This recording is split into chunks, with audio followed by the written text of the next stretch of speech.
Mama lovers, we're back for yet another moment of yapping. Here is a podcast about two expats living in Spain. I'm Tony. I'm Norwegian. I live in Alicante. And with me, we have. I'm Molly. I'm an American living in Madrid. And the fun thing or premise about this episode is that we did a house swap. For anyone who has seen the movie The Holiday, which I was shocked that you haven't, Molly.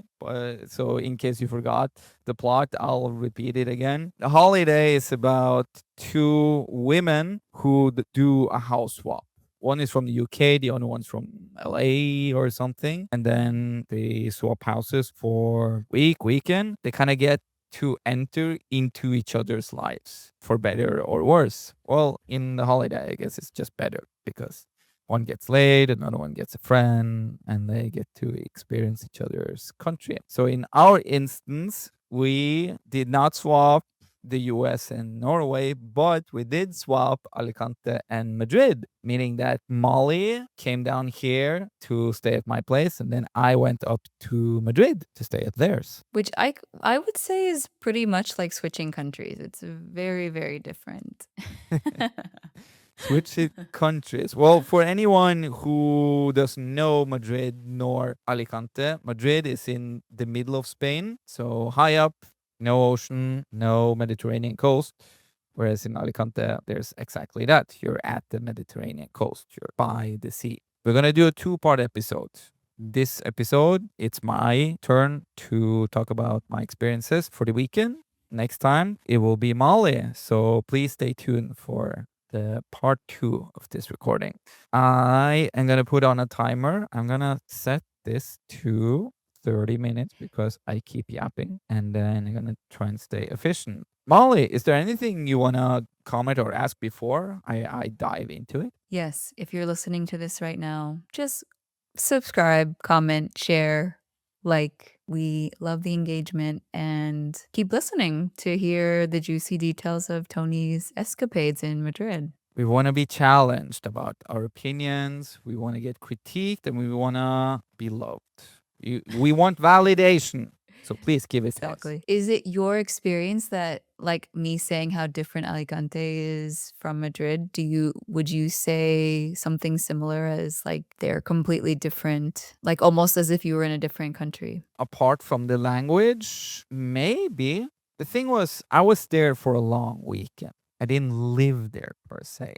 Had I tried out, say, a month doing remote work, going to co-working, finding a gym, etc., I probably would have a clear opinion. But for the weekend, it's not the same. I don't have time for that to like dive into like that deep appreciation. And besides, it's so well connected. I went by train. Less than 3 hours. I'm there.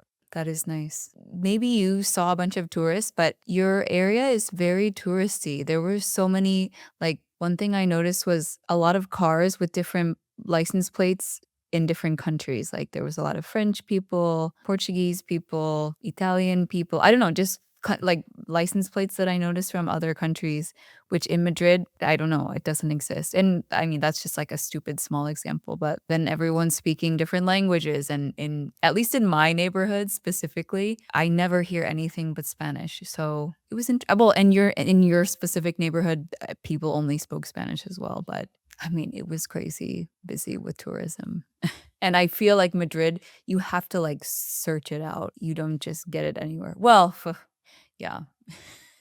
I guess it really depends on where you are. Madrid has its tourist traps. Pockets. Yeah, if you walk into them, like they're pretty dense tourist wise.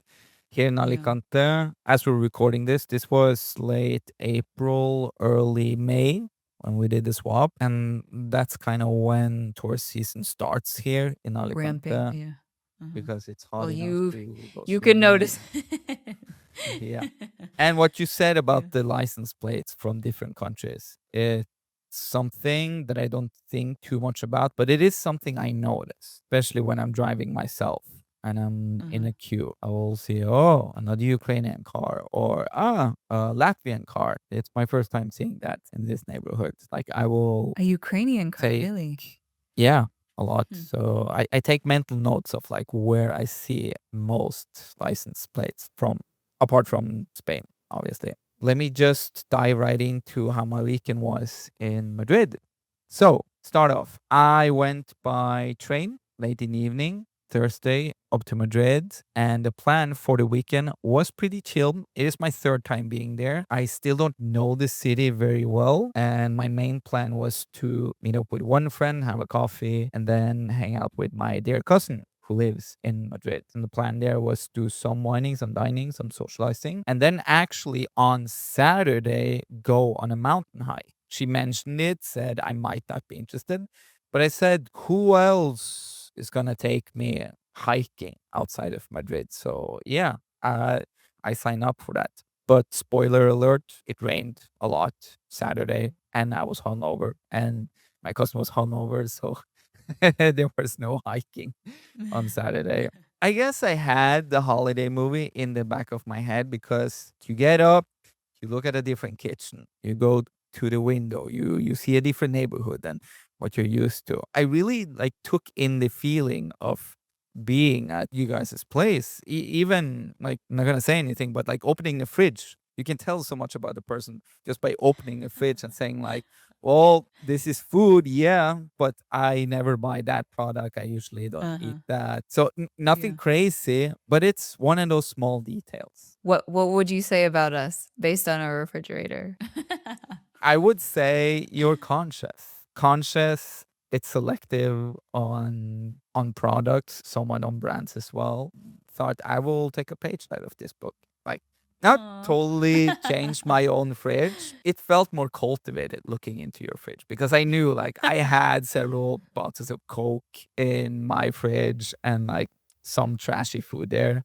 I was like, I should have taken it out and only left like sparkling water and olives. No, I mean, it's not like we, groomed our fridge to impress you. That's just what we eat. You I just I have a special you're circumstance right now. I'm you're eating healthy. I'm on a health kick, but my boyfriend's healthier than me for sure. oh, really? So I would give the credit to him. He's very conscious about what he eats. And this so I mean, we have like drinks that are not good for you. I don't know if they're good, but we just have them for people. We don't ever use them ourselves. Yeah, like, I mean, people, it's not like you open the fridge and it's, like, it's not a pharmacy, you know? Like, Yeah, there's gotta be yeah. some stuff that's okay to enjoy. Enough about the fridge. So, coffee, breakfast, and the first thing is just go outside and have a walk without any aim. The only thing I did, I looked up Google Maps and I just saw like where are there some green areas. Like I didn't need a park or anything, just like a couple of green areas to like have something Mhm, to walk towards. And that's it. And mhm, then take like a detour home again. And I like that. Just like random ass neighborhood walking. It's kind of fun. Like when you're not in a rush and the weather is nice, it's room for reflection. You look like mhm. less at your phone. After that, meeting up with a friend in the same park. I didn't realize this, but it was the same park We took we did it. pictures? Yeah, exactly. It was. So it was like a walk down memory lane, walking there, met up with a friend for coffee and sitting there bantering. And it's a different vibe. It was my weekend getaway, but just sitting there in the park and looking at people watching a bit. And Mhm, it's nice to get out of town. Even just sitting there, you feel that you're in a, I don't know, a bigger environment. I probably should have thought this better through before I started talking, but it's just different. Nice. I just really felt that I was in Madrid, even just being at that park. So, anywho, coffee, chit chat, home, prepare myself for meeting up with my cousin, which was so nice. We went just meeting up at her place. Again, another neighborhood. Don't remember what it was called, but it was like walking distance from Plaza España, where she lived. mm. So it's like a cool vibe walking up those streets there. Very, like, central, right? Pretty central. And also, I got reminded of the size, the dimensions of Madrid because a friend of mine here asked me if I could pick up a jacket for a friend that was left at a hotel. And I said, sure. And then I thought at first the jacket was at a hotel next to the train station that I arrived at, Chamartin, but no, it was next to Atocha. And I thought, I'll just jump on the metro and go there. But then you get kind of cranky because you just want to meet up with your cousin. And it's like an hour detour, just going there, doing the Yes. whole thing at the hotel, and then going back again the other You way. feel my pain. You feel my pain. Like 45 minutes is a significant amount of time, and that's how long it takes. It's very rare that it takes less than that to get to where you're trying to go. But I will say this, that's a good thing about having somewhat of a villager mindset. It's like things take time and you're helping out a friend. Because even though as a villager, you might be not used to public transportation that takes such a long time, you are used to traveling between pueblos. So, met up with a friend out, and my God, just sitting down in the street, having what I think was the worst Caesar salad of my life, but in a with nice company at a nice place. I was even warned. Like my cousin said, "Don't try the Caesar salad here. You're gonna be disappointed." And I said, "You know what?" You double down. Yeah. Where did you go? I don't remember the place, but it was In her neighborhood? in her neighborhood. Yeah, so close to Plaza España. You should have asked me for recommendations. Dude, there's a gazillion places I could have gone, and I I could have looked up on a map. And I was warned not to try that food. It's like going to a fish restaurant to buy steak. It's like, no, you don't. Like if you do, Yeah, yeah, it's your yeah. fault. You have to know. Yes, exactly. But I just wanted the Caesar salad. Anywho, so went home, took a shower, changed because you get sweaty by all the metroing here and there, and then went to a house party at my cousin's place. Super cool because this was something that I mentioned to my friend I met up with at the park earlier. And I kind of had a realization in the moment. I thrive in random environments. As long Mhm. as the group is somewhat talkative, they're somewhat open minded or somewhat curious, and I get to banter with them, I have such a good time. And that's exactly what happened at Marta's place, my cousin's place. In Spanish. A little bit in Spanish, but mostly in English because it was really mixed nationality. A lot of the people there, they work in the same company. So there was Spaniard, guy from Peru, there was Norwegian, Swedish, Polish, and a Brit as well. Just sitting there at the fifth floor at a balcony, having this amazing view and just taking in Madrid. It's no, I just realized I didn't take a signal photo there. Maybe that's a good sign, Yes, mm, absolutely. but I have it so like I have the skyline really visually like Have her ingrained take a in picture for you and send it to you. and And you I won't could know do the difference. yeah, I'll ask her. I'll ask her. So okay, but I had to speed up things. We talked about going out, but we just ended up drinking a lot Mhm. there, and then people went home. Next day, rain. I was hungover. No hiking was planned. But I eventually made my way out of bed. We met up in the center for yet another lunch at a coffee thing place. Also, I bought a really great umbrella at Basage, close to your place. It has such a powerful. I thought you were gonna pull it out. I am No, tempted, but no, I will like just knock over the explain it. computer here. Yeah, because it's like half size, but it has like a really solid handle.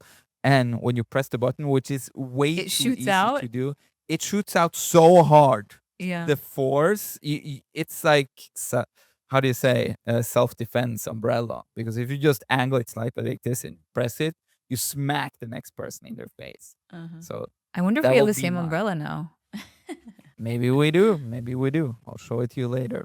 Anywho, so I took my great new umbrella and I went to the center. And it's a great day for window shopping, but preferably from inside of the store. So a few Mhm. bookshops, a few art shops, and also art. Being exposed to street art. Yeah, we have some graffiti and whatever here. And there are some cool pieces here in Alicante, I will say. But it's nothing compared to Madrid.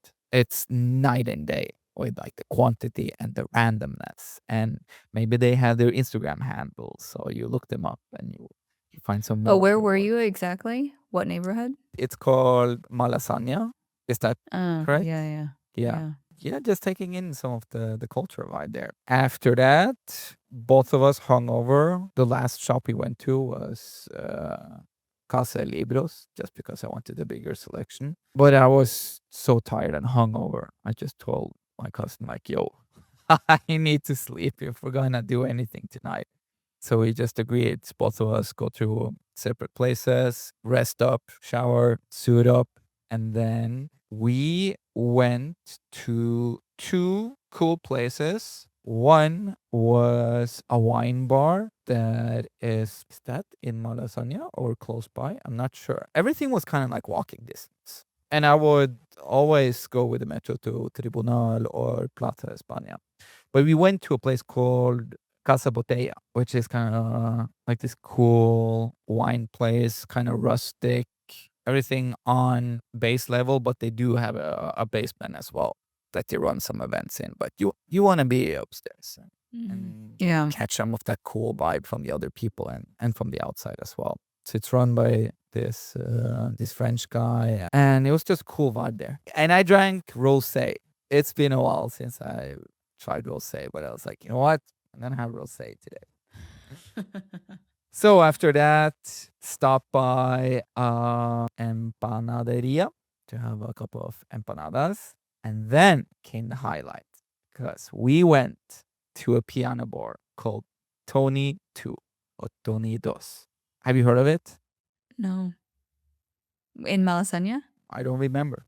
I think we walked there. Okay, but a piano bar is where there's someone that's hired to play there that they're playing, or So the premise for this specific piano bar, people can put themselves on a list to sing or the piano guy. And there was a couple of they took turns that playing. were playing and singing as well. Yeah. So a mix of both. But very clearly, like what they do there is they sell a good vibe, meaning that it is like it was so full there. At one point I didn't get claustrophobic, but I thought like if I hadn't drunk right now, I would get stressed out because when you feel the chest and your back pressing at the same time, you're like, I'm not super comfortable. But I was kind of tipsy. Welcome to my life. Every time I go out in Madrid, it's packed everywhere, and yeah, I don't drink 99% of the time, so that is what it's like for me. You just notice everybody, everyone's like acting crazy and very friendly, but It is it's kind of crazy, annoying if you're sober. 100%. But dude, it really was a thing. So first off, several people I know have heard of the place. A German friend of mine, Henning, he used to live in Madrid. He has been there a few times, and he recommended me try it out. And What kind of Marta- music is it? obviously everything played by piano, and there's no backing track, only the piano. Okay. In terms of song, it's a mix of Spanish classics, some Latin classics, obviously some English as well. So when I say English, Coldplay, for example.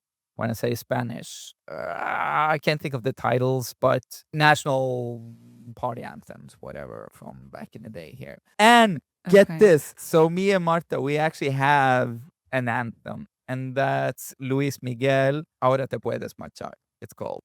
I've never heard that. It's a song from the 80s. It's actually a Latin cover of an old Dusty Springfield song from like the 50s or 60s. So it's like, it's kind of random, even though Luis Miguel is pretty big, or he used to be. So Marta turns to me and say like, wouldn't it be so random if someone's sung that song? And then like next song, a guy comes up and just yells into the mic. And we were like, oh my God, it's our song. You fall into the same vibe as everyone else. But it's like, it's music, it's drinks, it's shouting. A lot of shouting. And they played that song twice, so it seems like someone likes it. And the crowd, the people who sang there, it seemed like a mix of the usuals. Some people who are more pro, they seemed comfortable being there, like, hey, that guy, he probably comes here often. And then other maybe less versed, but still Drifters. drifters, yeah. Yeah. And you start talking with random people. It's just a random vibe. Some people flirt, other you try to flirt with. Some people. There was this guy. This guy in a suit, he started talking with us. He came from a wedding that got canceled, like midway in. He's like, the wedding got canceled. The novios, like the bride and groom, they had a fight and they canceled the wedding. And I think there was some socialites, if I'm not mistaken. Like they wrote about it in a tabloid or something. So I need to get more The views. Spanish tabloids. Yeah. You didn't get an update? I'm working on it. I'll update you when I know more. But I'm Please working. do. Also, speaking of which, because you try to connect with people there, but there's no phone service. There's no signal inside there, which can be a good thing. Some numbers and usernames were exchanged there, but you just need to write them down or do a screenshot. Like the old days. Screenshotting like in the old days. Well, not screenshotting, but having to work without social media. I have to say this. I am not used to getting hit on directly. The way I experience when there's an interest from someone is that they send more subtle signals in terms of like, hey, you can come and talk with me or whatever. Like you had the usual walk or looks being exchanged, whatever. But there was this one chica from Malaga who started talking with me. And at first I thought she was just being friendly. And then like slowly realizing like this is flirting. You're working me hard right now. And then I just had to like slowly try and let her down. Like, hey, I think I need a bit more time. Because you don't want to be rude because you can't walk away from the people you're there with either because you kind of You're like stuck. stuck, yeah. Yes, you are. I would say the women are very aggressive in Madrid. I don't know what it is. I haven't experienced it, but I know it. I see it. It's just some kind of liquid courage, but yeah, they are very bold. They are not afraid to come up to a guy and start flirting with them or talking to them, which is interesting. So that doesn't happen in Alicante? Like it has happened, but it doesn't happen often. Well, I can only speak on behalf of myself. I don't know what happens to the others, like how forward leaning they are. My life experience in total, it's more like females, they will accept being flirted to or not. And then the guys would actually need to make the move. But there's been some exceptions. And I will say this, there was one chica that I was a bit more interested in. But again, you have the challenge. It's cramped. It's so jam packed there, and the piano is so big it kind of like separates half of the venue there. So you have two options: either you shout your lung off, or you just wait until they start walking out, and then you kind of like crawl on top of people and try to get in contact with them. But I found a third way. I found a third way, which I thought was pretty clever. I just took my phone, I wrote down like a short message and just said like, "Hey, do you want to chat?" And then like numero colon tu nombre, and then I just slid the phone across the table. The table or the piano? The piano. Well, it kind of acts as a table there because people put the Yeah, drinks there and whatnot. Okay. And how did that go? I got a number and nobody stole my phone. Like that's amazing. Well, that's if it works out, that will be a very cute story. If nothing else, it's a fun story now. I see that I need to kind of wrap up my Madrid story here. Apart from that, way too drunk at the piano bar. The drinks is too much alcohol in them. I blame them. Like you get your money's worth in terms of like the drinks, but yeah, I got wasted. But I got home and everything was okay. So, is there any conclusion to my Madrid experience? Yes, I am starting to treat Madrid the same way I treat Barcelona. It's not the city that I go to visit. Now it's more that there are some nice friends I go to visit, and then the city is the scene or the backdrop of whatever's happening. And for me, that's a really beautiful thing because, again, if I could meet some random people along the way, I know I will thrive and have a good time. Well, there's not a lack of people here, that's for sure. Especially like as a single person, I think going out here would be, I cannot speak for personal experience, but there is just so many places. Like you could go to a new place every night and never go back to the same place, I feel like. Probably in Alicante too, but Madrid is just so massive. There's a selection of places here, but you reach a point where you start looping them. Do you go out every weekend there? Oh, are you Or crazy? typically?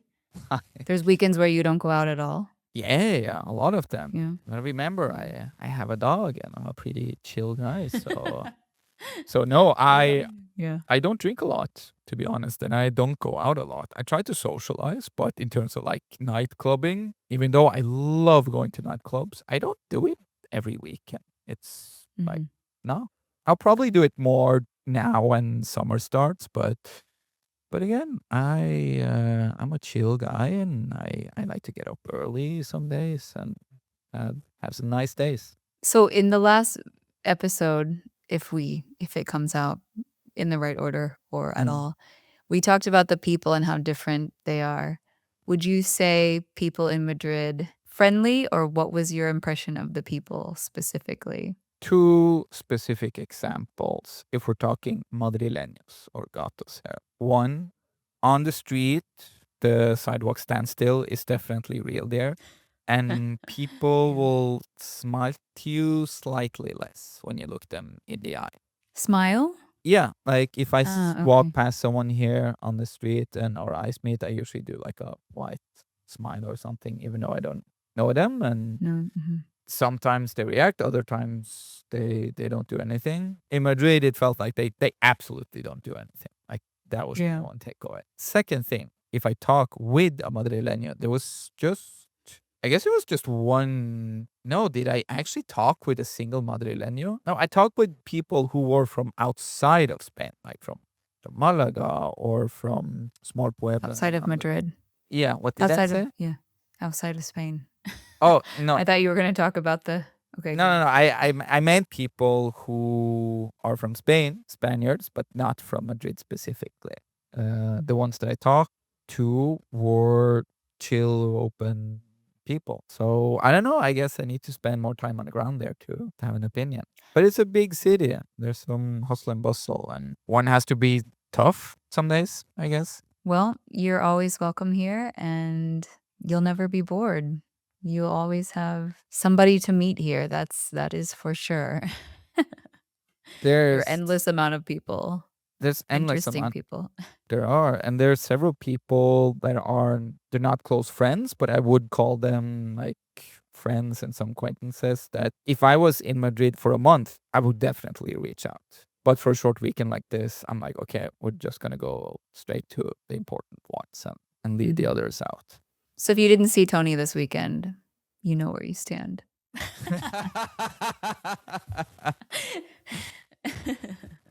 I guess Your so. second tier friend.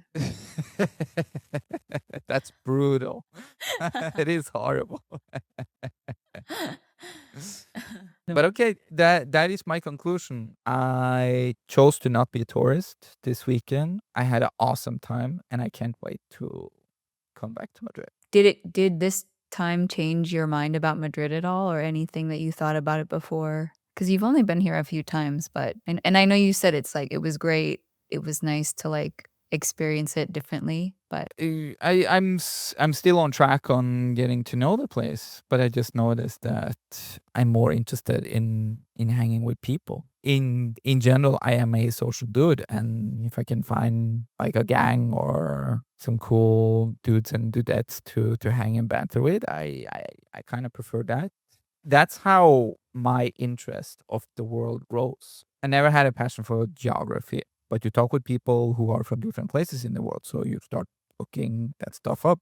I didn't used to be a big reader, but you talk with some cultivated people and they have some interesting references, and you're like, I think I'm gonna look that up.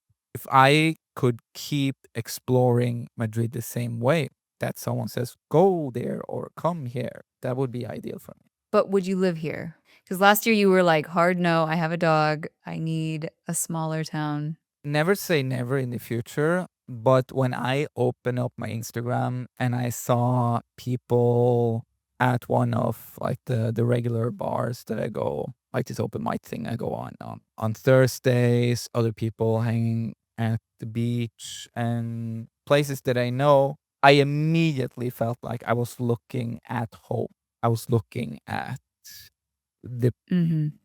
the place where I feel safe and like people that I really appreciate having in my life. So would I live in Madrid if the right thing pulled me there? But for now, I'm super content living in Alicante and just going there every once in a while. That's fair. That's probably the best way to do it anyway. It's hard to live well here, I feel like, unless you're loaded. That's the thing. Alicante is a tad more gentler on your wallet. Well, yeah, I'm not I mean, I don't know that, but it can be hard here. It's common to share your apartment with 4 other people in one bathroom. And it's only getting worse, so yeah, that's another problem for another day. But anyway, I'm glad you had a nice time here. Sounds like Madrid treated you well. Madrid treated me awesome. So again, thank you, Mal. Such a great idea with the house swap. And I can't wait to pick your brain in the next episode of this pod to hear how you felt in Alicante. And just to drop a teaser, you went to a different place as well next to Alicante, didn't you? I did, yes. A few actually. Hmm. A Um one very giddy particular one that you went to? Benidorm. Saudi Benidorm. Benidorm. The one and only Benidorm. I can't wait to hear more about that. So stay tuned, all you mama lovers out there. Stay tuned. Yes, we will see you next time. Thanks for listening. Thank you for listening. Remember, as Mal said, do the commenting, do the liking, do the interacting, because we love engagement. If you know both cities that we're talking about, please feel free to compare them yourself and enlighten us because we don't know. We only have lived here a few years. If there's any Madrileños or Alicantinos listening, please give us your opinion. Please, we're You were saying, dying to please hear call it. me. Please call me. Leave your number in the comments. Yeah. Yeah, madrileñas, that would be interesting. And I mean, I've never met anyone from Alicante that's just like randomly. So they're kind of like gems, hidden gems. Anyway, yes, thank you. And we'll see you next time. We'll see you next time. Adios. Adios.